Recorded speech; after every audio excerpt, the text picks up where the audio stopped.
Þú hefur núna verið, hvað varstu lengi borgarstjóri? Ég var rúmt ár. Og með 4 milljónir á mánuði? Nei. Tæpar? Nei. Ég sko, er það vísa í launin hjá nýja borgarstjóra. Já. Hún fær tæpa 1 milljón sko ofan á borgarstjóralaunin. Já. Fyrir að vera formaður sambands íslenska sveitafélaga. Ok. Og ég var það aldrei. Nú er ég ekki að reyna að vera með einhver leiðindi, en hvernig getur maður verið formaður sambands íslenskar sveitafélaga og það er rosa mikil vinna, hef ég heyrt, og verið borgarstjóri? Er það engin vinna eða er konan bara... Ég get bara svarað þessu þannig að ég myndi ekki gera þetta sjálfur. Nei. Nei. En hún greinilega þarf minni svefnin aðrir, veist að hún getur sinnt þessum stóru störfum. Sko ég held að það að vera formaður sambands íslenska sveitafélaga sé ekki nætuvinna, ég held að sé dagvinna, þannig að það er spurning hvernig þetta kemst allt fyrir. Ég er alveg,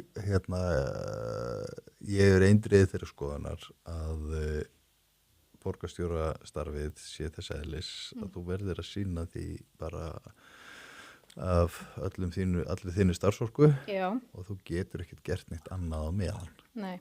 Það er bara svo einfalt. Já. Ef þú ert að gera eitthvað annað, þá ertu bara að vanrækja báða starfsstaði. Já, ég myndi halda það, sko. Já.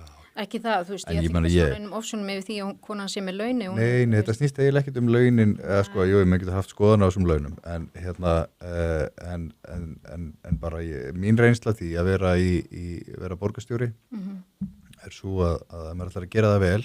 Já. Þá er maður að vinna gríðarlega mikið. Já. Borgarstjórinn er að vinna nánast allar helgar eitthvað og ég var mættur alltaf fyrstur og farin síðastur og það er bara sko þú hefur bara ákveðin tíma til þess að ná árangri. Kjörtímabilið er takmarkað. Já. Og þetta eru mál sem taka langan tíma. Þú ætlar að breyta svona stórum kerfum og ná árangri með stóra þunga málaflokka, þá þarf að nýta hverja einustu mínútu til þess að vinna því. Og þá getur þú gert mikið. En að vera í einhverju 50% starfi við hliðin á borgarstjórastarfinu, ég myndi ekki mæla með því. Nei, og þetta er náttúrulega þessi laun eiga náttúrulega væntanlega að dekka það að þú þurfir ekki að vera í öðru starfi. Já, það er náttúrulega þannig. Varstu með bílstjóra eða? Já. Var hann með þér alltaf eða?